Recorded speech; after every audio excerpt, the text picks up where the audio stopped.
Benchmark, the voice of business. Presented by LMD.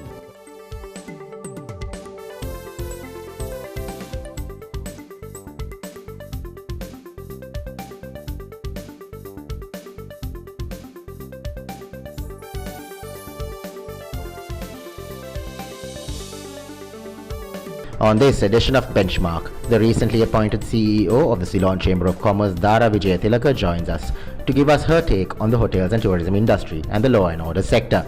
Shaheen Kader, Managing Director of Nielsen, explains why the Business Confidence Index is continuing on a downward trajectory. And in our final segment, LMD columnist Deshal Dimel offers his perspective on Sri Lanka's macro outlook. That's the lineup for Benchmark. Hello and welcome to another edition of Benchmark. I'm Savitri Rodrigo. Today we are focusing on tourism, law and order, corruption and another whole host of issues, including women's issues, given that we've just passed International Women's Day, with our guest in the hot seat, Dhara Wijayatilake. She has been the Secretary to the Ministry of Justice, Plan Implementation and Technology and Research, and just relinquished her duties as the CEO of the Hotels Association of Sri Lanka to take up her posting as the Secretary General of the Ceylon Chamber of Commerce. Welcome to our program, Dhara, and congratulations on your new appointment as CEO of the Ceylon Chamber of Commerce. Thank you very much, Savi. Pleasure to be with you this morning. Just picking your brains on the tourism industry, given that you've been in the industry for a little while as the CEO of TASA, what exactly is the industry looking like these days? Well, tourism is a focus area for even for government apart from the industry itself. And there's a huge potential to develop further.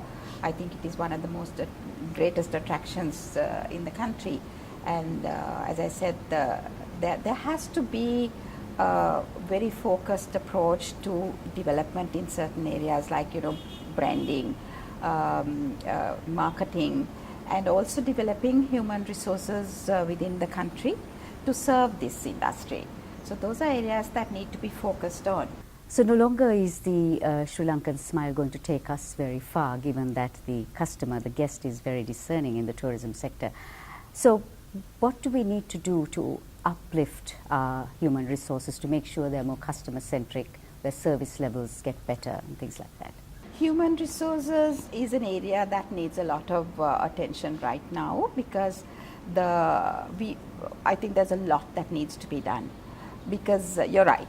I mean, you have to provide quality service. You have to provide that kind of, because we are competing even within the region, we have to be competitive. We have to offer them something that's going to make them happy when they leave the country. They should have that good feeling in them. Yes, HR development is very necessary. We need to work on that quite a lot, actually. And there are plans, even TASL, the Hotels Association, has identified this as an area on which needs to be worked on, and there are several activities that have been planned. The infrastructure might come up faster than we can provide the HR. What do you think we can do to bridge that gap? So HR programs are a must. Both the Ministry of Tourist Development, Tourism, plus the organizations like TASL, which is an association which caters to members' needs, plus also the private companies that have hotels. All of them have to work together to improve the quality of the services that we provide. So it means having schools, it means having the proper appropriate curricula, and it means churning out trained persons to work in the industry. Is the industry really attracting young people, or does it still have that stigma that it is not a valid career of choice? I can't say it is changing right now. There's no evidence to that fact, but that is something that has been accepted as a challenge, and it is known that it is not right now seen as one of the most attractive areas to go into. So that's being worked on. At least it has been identified as a gap and as something that needs to be worked on. So it's not going to change overnight. It means talking to school leavers, talking to students at school level. It involves finding methods of telling them how nice it can be, and that is particularly women in the service sector. there is a reluctance right now. So those fears have to be allayed. Something needs to be done. Communication has to be effective to entice them into the industry. There has also been a sort of an unsavory practice that has been cropping up recently, and that is where local tourism establishments have been shunning local visitors. It's almost sort of an apartheid regime that is happening. What do you think needs to be done to nip this? That certainly is not a positive factor. It's not a nice thing. If that is true, we need to nip that in the bud, and I can't see why in our own country why this should be happening. It's a little surprising to me, Savi, actually. But if there are instances like this, I think they could even report such incidents to TASL, and this can be looked at, but certainly not a nice thing at all. I mean, it's not something that can be condoned. We've been hearing and seeing much more about breakdown in law and order. It could be just that the media reports more of it. But really, what is the situation of the law and order situation in Sri Lanka? We've just been ranked 58th out of 102 nations in the WJP Rule of Law and Order Index 2014-15. Savi, I don't know whether it is that more incidents are being reported or that the press is bolder now. Or whether there actually are more incidents. I don't know what it is. But, you know, we have a pretty exhaustive legal regime to deal with crime. There's no doubt about it. I don't think there is any issue on that account. But enforcement is important. Police need to have the confidence that they can act independently and not be influenced by anybody. But also we need to focus on prevention. We can't expect the law and order situation to improve just by passing laws and having efficient implementation. We need to focus on prevention of crime. What are the values that we pass on to our children? It needs to be there in the home, in schools, in the society, and that leadership has to come from the top. If we encourage a culture of impunity, then even enforcing laws is going to be difficult. It is that much harder for even the police. We'll be returning to this discussion, Dhara. We're going to stop for a few commercial breaks now, but when we return, Dhara Wijayatilake assesses the higher education sector and talks about the efforts that are happening towards the curbing of corruption in Sri Lanka.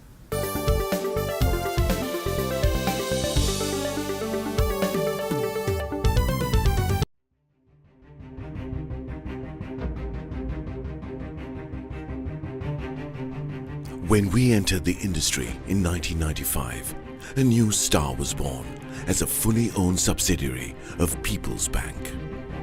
For those seeking to grow their businesses, PLC provided the seed.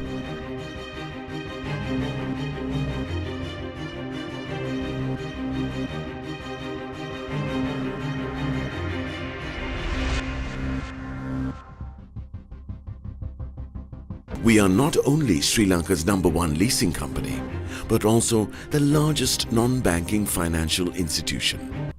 Welcome to a new dawn for the nation. Introducing People's Leasing and Finance, PLC.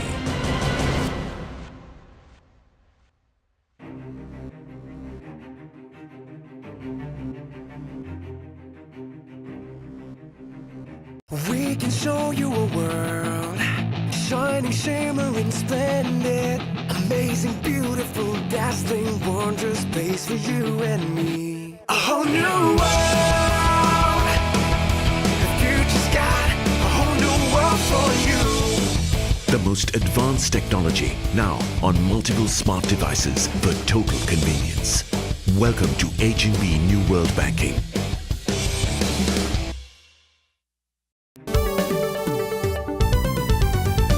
Thank you for staying with Benchmark. We're chatting with Dhara Wijayatilake, the Secretary General of the Ceylon Chamber of Commerce.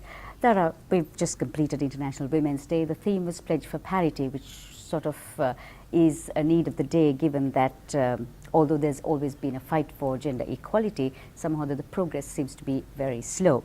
When you look at Sri Lanka per se, how would you rate the social, economic, cultural and also the political achievements of women in Sri Lanka? I see a huge improvement. I see women come, okay, let's take the political scene. Maybe we didn't send too many women to parliament, but we saw how active they were in the political arena during the elections. They were canvassing. So there may be reasons as to why they don't want to come forward to actually contest. But in the other areas, I think the progress is there. May not be as significant as we want it to be, but then you can't expect these things overnight. There was a point in time when there was a complaint that the judiciary didn't have enough women, and now we have a whole lot of them. If you really look at the statistics, the improvement has been pretty significant. Likewise, now then there is this issue of not having enough members on corporate body boards of directors. That's changing also. Now, Sampath Bank, for instance, where I'm a director, has 3 women. So that's changing. I think the value of women, once that's realized, I don't think there will be a reluctance on the part of men to have women on the board, but they will want to find the correct person. And I think this business of wanting to find the correct fit is also important. Take parliament. Who do we want to send to parliament? We want to send people who we can identify as icons, who are well behaved, provide good leadership. That's the kind of person we want to send to parliament. That's the kind of person we should be wanting to send to parliament, not just fill up statistics. I am personally for merit-based selection of women rather than just filling up numbers and sending people who are not worthy of being there to lead a country, to lead the women. So that's I don't see much of a concern actually. I think by and by the women will be recognized on merit. And that's important, that women are recognized on merit and not just because of gender. While our higher education system is believed to be very good, are we applicable? Is this system responsive to today's needs? I do see a need for a lot of reform, because universities have to also have, quite apart from producing graduates, they also have to serve the needs of the country. Now there is a debate that there is a issue that there's a lot of unemployment. That's because the graduates who are churned out by universities are not relevant to what the industry needs. There's always been an argument that one cannot eliminate corruption, but that corruption can be curbed. But I take the example of Rwanda, for instance, which has managed to do just that. Is enough being done to eliminate, or should I say curb, corruption in Sri Lanka, given that Sri Lanka is at number 83, just under the 168 countries that come into the Transparency International Index? The thing is, the expectation is that government should do everything, and that's not fair. Government has said there is legislation establishing a corruption commission, a commission to deal with bribery and corruption. There has been some tinkering of the legislation on and off, but then as I always say, it's not enough. The easiest thing to do is to pass legislation, but then you have to make it work. You have to be serious about providing adequate financial allocations to the commission and appointing the correct kinds of persons with a commitment. So that we can see that is happening. Now, what I have observed over the years is corruption comes in to change governments. So it's an election slogan. So there's a wave of interest, and then there is lack of interest. Then again, when it gets beyond control, then there's interest again. And government and political parties use corruption as a theme to oust one and come into power. I see a huge need for the private sector also to get involved in this battle against corruption. So there is a call on the private sector. There is a role to be played by everybody. The tendency is we want to get our job done. There's a bottom line to achieve. So let's do it the easy way. So if that's the attitude, then I can't say enough is being done. Well, every government comes with a vision. Do you feel, Dhara, that there is enough of a plan to actually execute it to fruition? During my tenure in the public service, I didn't see enough focus on policy and policy implementation. I thought there could be a lot more done to make sure that the policy is actually implemented, that there is a process that is used to now we have so many ministries. I didn't see any evidence that a multitude of ministries produced better results. I didn't see that. I just saw the same job being divided into many ministries. But what perhaps is necessary is to have a focus on results rather than just output. For government to look at outcomes. Have we achieved what we have set out to achieve?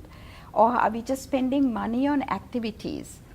There was a time when we were at the Ministry of Plan Implementation, we were looking at what is the allocation given to a ministry, how much of it has been spent, and there's a judgment made at the end of it by looking at what expenditure of the allocation, what percentage of the allocation has been spent.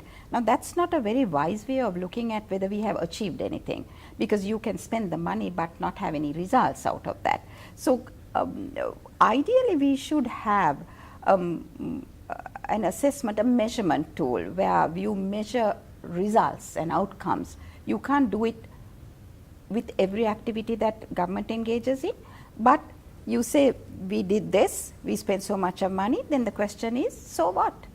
What was the achievement in the end? What was the outcome?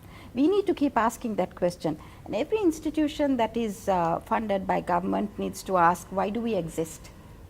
Why do we exist? We have a role to play, and they should focus on activities that respond to that question, why do we exist? That is necessary.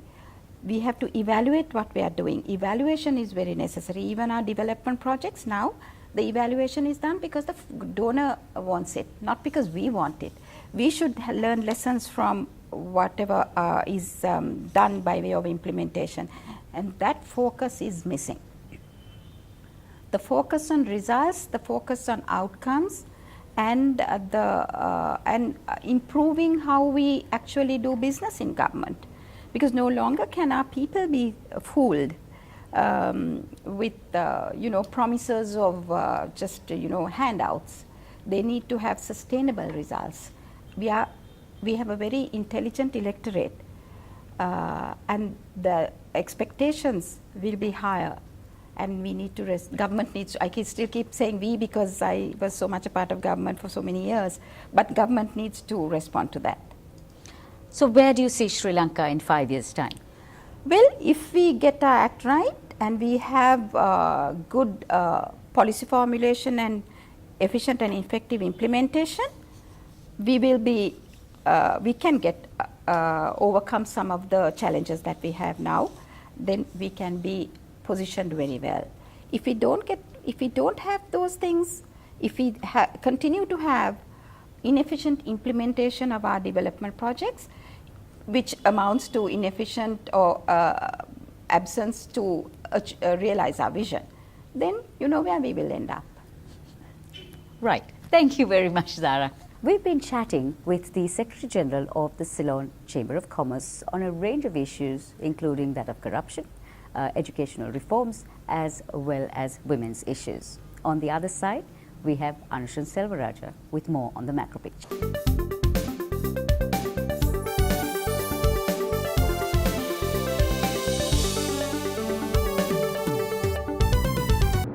Sri Lanka's #1 leasing company is now the nation's largest and highest rated finance company with 2 international ratings.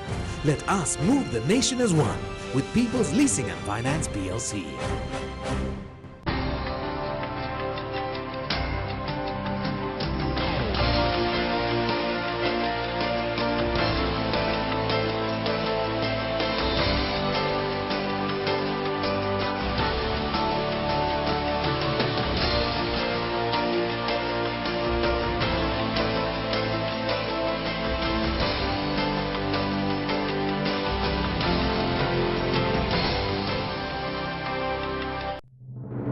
Sri Lanka's #1 leasing company is now the nation's largest and highest rated finance company with 2 international ratings. Let us move the nation as one with People's Leasing and Finance PLC. We can show you a world, shining, shimmering, splendid, amazing, beautiful, dazzling, wondrous space for you and me. A whole new world, the future's got a whole new world for you. The most advanced technology now on multiple smart devices for total convenience. Welcome to H&B New World Banking. Welcome back. I'm Anushan Selvaraj and you're watching Benchmark. Now for a closer look at the latest on the Business Confidence Index, joining me is the Managing Director of Nielsen, Shaheen Kader.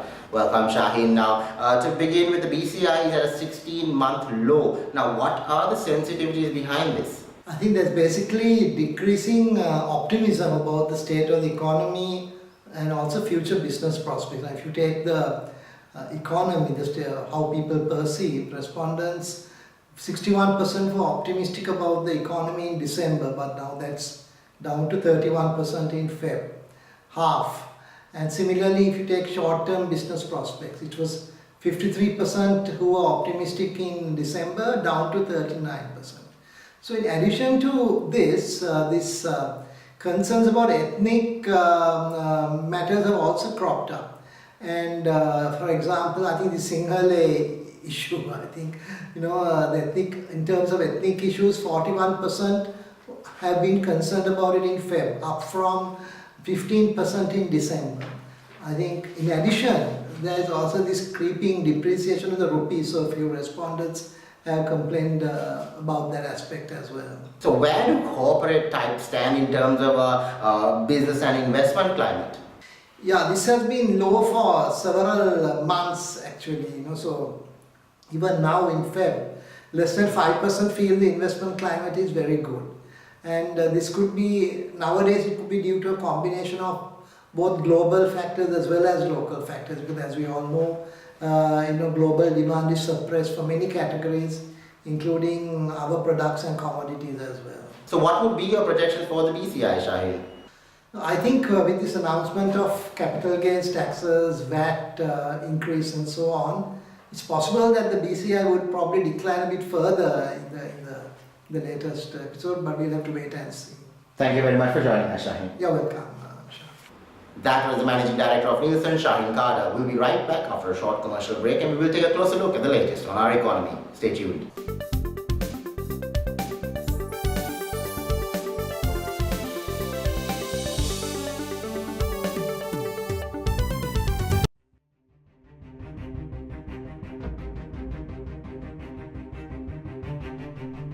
When we entered the industry in 1995, a new star was born as a fully owned subsidiary of People's Bank. For those seeking to grow their businesses, PLC provided the seed.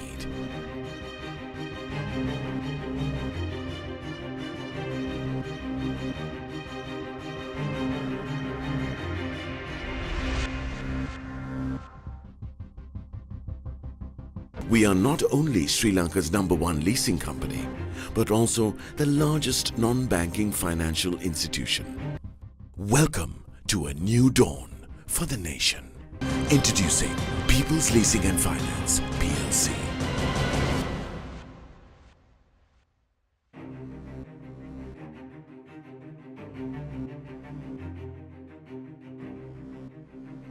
We can show you a world, shining, shimmering, splendid, amazing, beautiful, dazzling, wondrous space for you and me. A whole new world, the future's got a whole new world for you.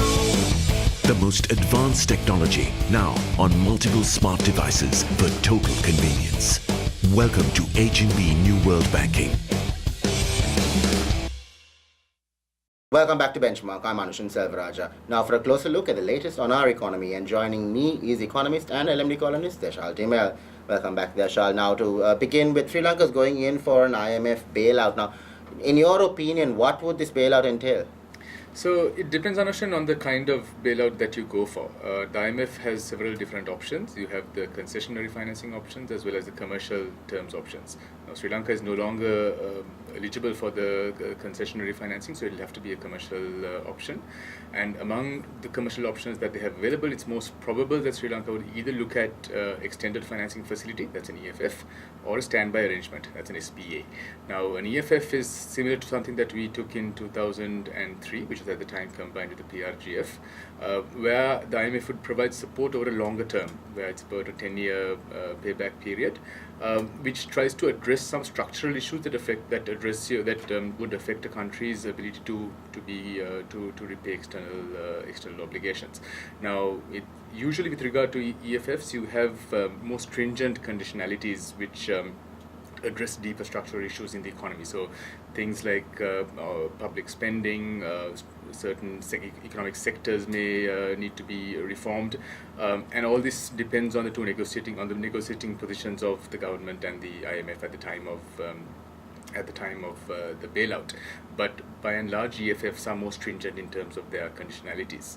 The SBA is similar to what we took in 2009, where it's a more short-term option, usually about a 3-year repayment period, where the conditionalities are not that stringent. They don't go into deep structural reforms, but would more likely deal with relatively more a narrow set of areas, certain indicators such as reserve positions, certain fiscal situations, and so on.